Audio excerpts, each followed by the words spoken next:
పవిత్ర ఖురాన్ అవతరించిన నెల రంజాను నెల.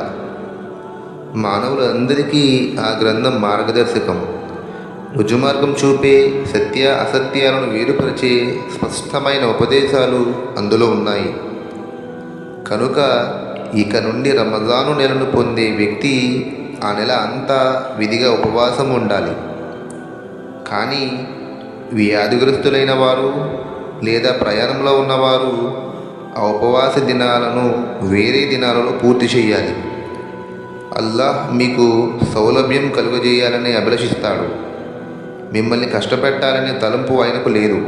కనుక మీరు ఉపవాస దినాల సంఖ్యను పూర్తి చేయగలగటానికి, అల్లాహ్ మీకు ప్రసాదించిన మహోపదేశానికి, మీరు అల్లాహ్ ఔన్నత్యాన్ని కొనియాడటానికి, ఆయనకు మీరు కృతజ్ఞతలు తెలుపుకోవడానికి ఈ పద్ధతి తెలుపబడుతోంది.